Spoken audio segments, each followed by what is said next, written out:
Well, I am very excited. I'm here in Wolfsburg, home of Volkswagen, to drive the oldest existing Volkswagen in the world, this 1938 model.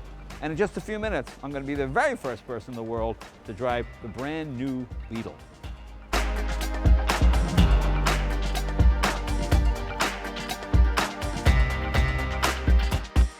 Well, this is very exciting.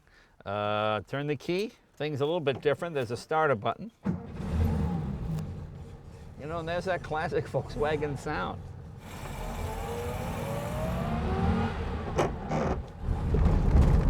People still stop and stare at this thing.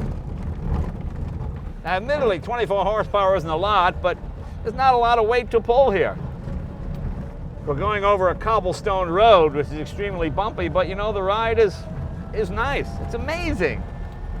The light just flashed that I was speeding. How funny is that? This is a classic example of getting designed right the first time. Plenty of headroom, extremely efficient. It's an amazing car. I could drive this every day. I just love the fact that when you see the modern Beetle, the family resemblance is right there. Well, what a thrill and an honor to drive this car. But right now, we're going to move ahead about 80 years, something like that. And let's see what the new one's like.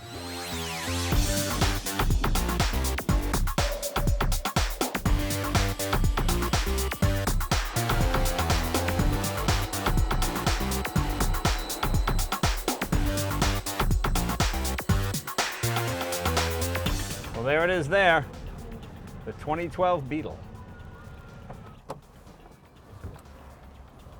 Let's take a look.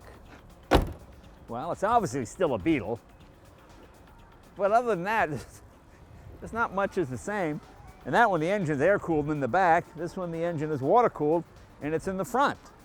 One similarity, the roof, I think, is more similar to the original design.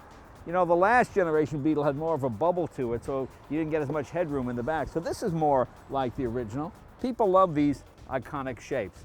And even though they're changed and stretched and widened and made a little bit longer, they still have that DNA. They still have that essence of that car right over there. That car was just about 1 liter and 24.5 horsepower. This is 2 liter with 200 horsepower. Well, it's got a sound system, it's got a sunroof, it's got air conditioning. But the big question, is it as much fun to drive as that iconic 1938 car? I had a ball driving that over here. I was just amazed at how light and how much fun it was.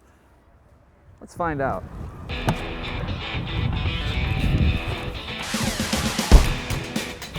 It's got keyless entry. We had keyless entry when I was a kid. It was called stealing a car.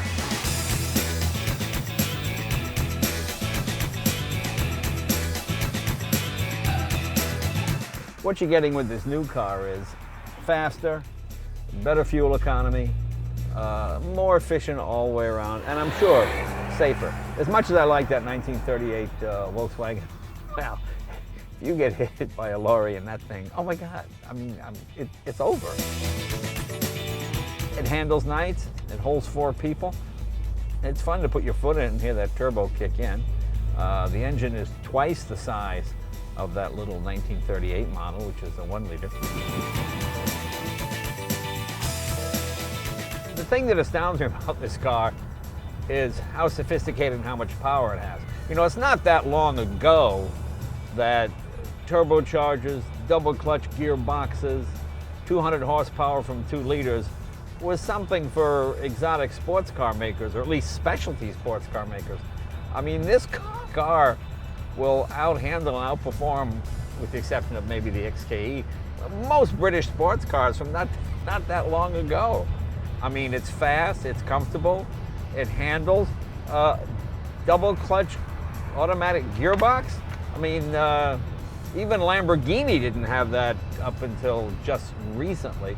So it's there's a lot of technology here, and you know, driving it in traffic, it felt like a Volkswagen. But you know, you put it in S, you put your foot down, and she's got some power. And it's quite sporty, actually. It handles very nicely. I think you could you know, fool the wife and just thinking this is a sensible car to take the kids in, and then go do some hooligan stuff a little bit later. So it's a bit of a wolf in sheep's clothing, I think.